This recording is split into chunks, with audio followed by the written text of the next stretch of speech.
ways. You can look in the paper. I oftentimes suggest that you just drive around your neighborhood or your community looking for folks who are active in that part of the community. Again, part of what you're trying to do is to ensure that someone is familiar with you, your circumstances, your lot where you're building, that they have trades that don't feel like it's too long a hike to get to wherever it is that they're going to be working. We have on our website,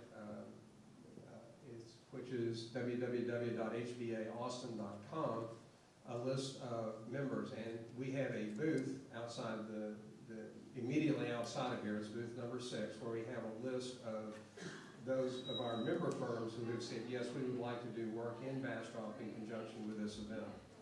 And then you can also go onto the site and say, find a member, and you can find anyone who's a member of our association. Again, I don't see him in the audience right now, but I was talking at the booth to a homeowner just a few minutes ago who said, I'm just worried, I'm scared. Because in Texas, you don't even have to be licensed to be a builder. People will call up and say, what kind of licensing do I need to be a builder in Texas? And I said, well, it helps to have the driver's license, but that's about it. You need a license to cut hair. You need a license to be a massage therapist, but to build, go out and have in your hands what for most people is the most valuable thing that they'll ever own and have. And I do a lot of public policy work and talk about just the personal meanings of homes and home ownership, and to have all of that entrusted to someone that is not licensed means that you really need to do your homework. And I'll be the first to say that I think that's really, really important. When you talk to your builder, when you interview them, ask them some questions. Where have you built? Do you have some references that I can use? And even there, I would be careful when asking for references. I wouldn't just make a blanket statement, can you give me your last 3 references? I would say, tell me the last 3 homes you built. And then talk to those guys. Because I can tell you, if I'm going to give you my references, I'm going to give you the guys that can give me glowing reports.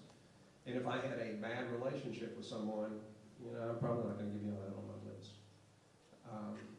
Now, having said that, I would also suggest that you cut the builder some slack. Not everyone has relationships that don't quite work. Decades ago, 20 years ago, I was a builder myself, and the last custom home customer I had, I said, if I see you again, I'm going to turn you upside down and rub your face in the dirt.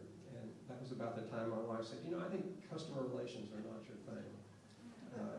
Maybe you need to find another career path, and so now I'm working for the association. But again, I think it's what I keep coming back around to is it's important to chuck out the builder that you anticipate working with, or a remodeling contractor. There are things that you can ask, and again, what scares me the most, and one of the reasons that we early on started trying to get some publicity out through the chamber, through the paper. We actually did some television spots where we said that it's important to check out your builder and your contractor. For example, are they residents? I mean, do they have a permanent mailing address in this area? Do they have an office or a house? Do they have a place where they can be reached? Do they have a local phone number? Again, part of what you're looking for is if you're hiring someone to do your work today, are they going to be here a year from now? Are they going to be here 2 years from now? Again, because there's not licensing, it's really not necessarily written in state law what warranty requirements are, but the courts have pretty much said that there's a warranty, a structural warranty on your house of 10 years.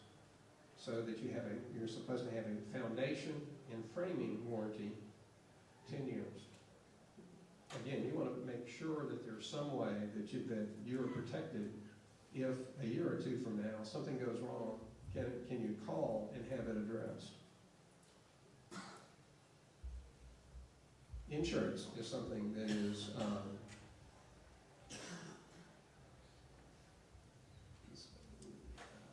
again, I can tell you, years ago I never even thought about it, and as a homeowner, you're thinking, well, why do I need insurance? I mean, why do I care whether that builder is carrying insurance or not? It's his problem, isn't it?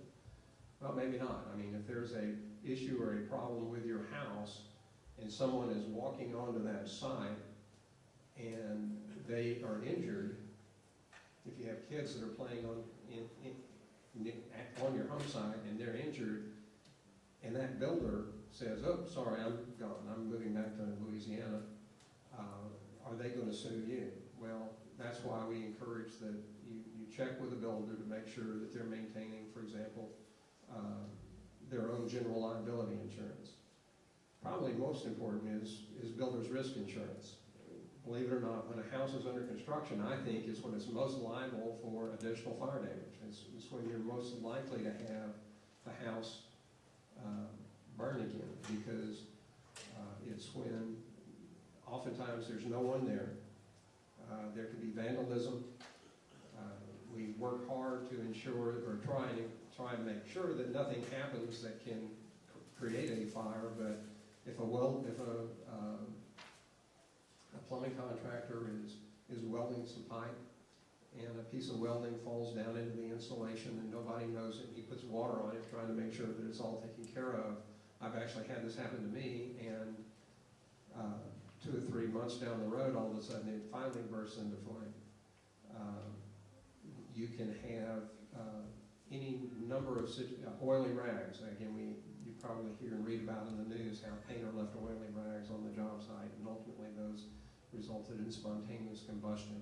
Again, responsible builders are aware of these, are continuously checking the job site, but even responsible parties, sometimes an accident can occur, and they need to have builder's risk insurance in place to ensure that if there is damage done to the house, and because of anything from a tornado to the events like just what I just talked about, that you are protected and that your home is protected.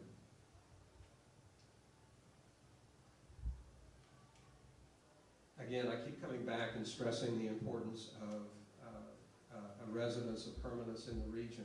There's actually state law in the books that we're going to talk about in a few slides further down that will speak to, for example, that if you're not a resident, that you cannot require cash down payments. Again, I've been trying to think, before I was coming, I was trying to think of all the scams that I've heard, and probably some of the worst is where someone will come in and say, yes, I'll put new siding on your house, I need $5,000 down for materials. And they'll take the $5,000, say thank you very much, and leave. A variation on that is if you're building on your lot, they'll say, give me $10,000 down to start, and they may even actually start. And then they'll go and purchase a bunch of materials to be delivered to your job site, but not pay for them. Leave, take your $10,000, and maybe even a second draw, a second payment, and again, you're stuck. So I keep coming back to, it's really, really important to have responsible builders who have a track record, people that you can feel comfortable in trusting, and entrusting a lot of money to. The last item, yes sir, please. The only way of avoiding that is just to have somebody that you know is reputable? The question was, is the only way to avoid that is to have someone that is reputable, and I'd say yes. I mean, that's the primary way. There are other protections that you can and should put in place. If you're working with a lender, for example, the lender will normally go out and inspect the job site and make sure that the materials are there and in place. At that point, what you need to worry about is, have those been paid for? And again, a reputable builder will get a lien release done that will release you from liability and responsibility, and all of that is spelled out in your contract in terms of a lien release and what they are required to provide you. And when you're paying cash, how should you put that? If you're paying cash, again, I'd be very careful to get a really good contract.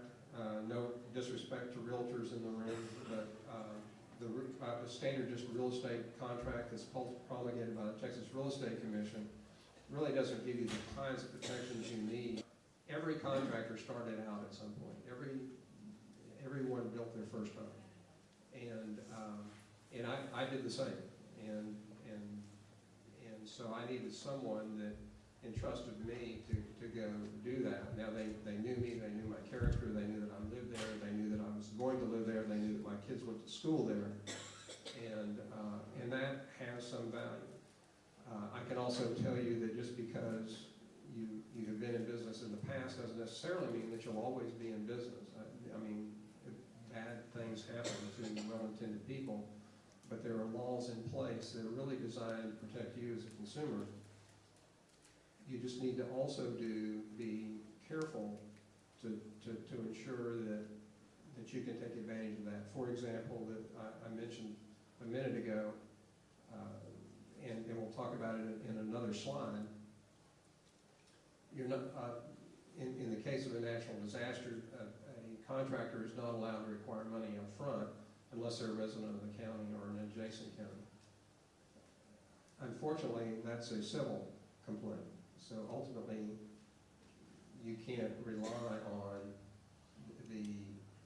going to a county attorney or a district attorney to get criminal prosecution over a problem that you had where they didn't comply with that law. It comes back on you. Well, if they hightailed it to Oklahoma or wherever it is they're going to go to, you're just out of luck. Yes, sir. So builders are not licensed, required to be licensed. What about your subcontractors? The question is, builders are not required to be licensed. What about your subcontractors? Subcontractors are required to be licensed for select trades. So electricians are required to be licensed. Plumbers are required to be licensed. Heating and air conditioning contractors are required to be licensed. We do not in Texas, and a common other areas of licensing in other states is a framing contractor and roofers, and those are not required to be licensed. So, is there any, what I've been doing is I've been doing some research, and books that I bought, those don't apply here unless they're written by Texans for Texans, is what you're saying? No. No. The question is he's been reading books about construction and construction techniques, and those don't apply in Texas, do they? Texas has adopted the international residential codes, and each municipality adopts a building code. And I'm only going to be speaking to residential construction now, but for example, Bastrop and Bastrop County are all under the international residential codes, which establish the standards for those particular trades. So the answer is what is good in Oklahoma or an adjacent county or another state, I'm sorry, would still be almost certainly be applicable here. Now, as with everything in Texas, there are exceptions. So, let me talk in a future slide actually about some of the code differences in some of the counties. Yes, sir.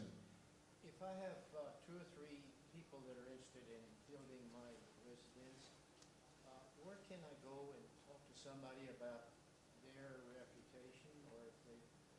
The question was, he has 3 people that he's speaking to about possibly rebuilding his house. Who can he go to check them out? I would start by just asking them for 3 references. So I'd like to talk to the people who built your last 3 homes. And one of them, and if they're honest and they've had a bad relationship, they'll tell you that up front. Say, look, I don't think that guy was reasonable, but here they are. What you really can't protect yourself is if there's one bad one. But what I'm going to encourage you is with 3 references. First of all, I'd select the building. I mean, I would find the building that I'm most comfortable with, and I feel like I have a good working relationship with it. I think I'm probably going to use. It's like hiring an employee. And once you've narrowed it down, and I said that's the guy, then I would go back and check with. And it's hard for a builder, if he's just a bad builder, it's going to be harder to disguise 3 bad ones. Also, you have to rely on the fact, you can rely on the fact he or she's built 3 houses. And so that, I mean, they're here, they have product that they're gonna warrant, and it's reasonable to expect that they'll be able to come back and do your warranty work over the next year. Almost everyone offers a 1-year warranty on materials and workmanship. State law used to be that there was a 2-year warranty on electrical, plumbing, and mechanical delivery systems, and then a 10-year structural warranty. Now, in addition, is there somebody like the Better Business Bureau or the county that I could check and say, hey, have you heard about this, guys? And You can check with the Better Business Bureau. Again, what I am not aware of them particularly being active with home building industry. And I can tell you, you can't rely on me, because what all I will be able to tell you is, are they a member of our association or not? Now, if they're a member of the association, what I can say is that we put on regular classes dealing from OSHA, safety training, new products. We make available the state contracts. We try and make sure that you have all of the information that's necessary to operate in the 5-county area, and in some cases the state of Texas. What I can't tell you is, for the reasons I started out, which is that you can't always assure good relationships, that they will be someone that you'll walk away saying, oh geez, I'm happy, this is the greatest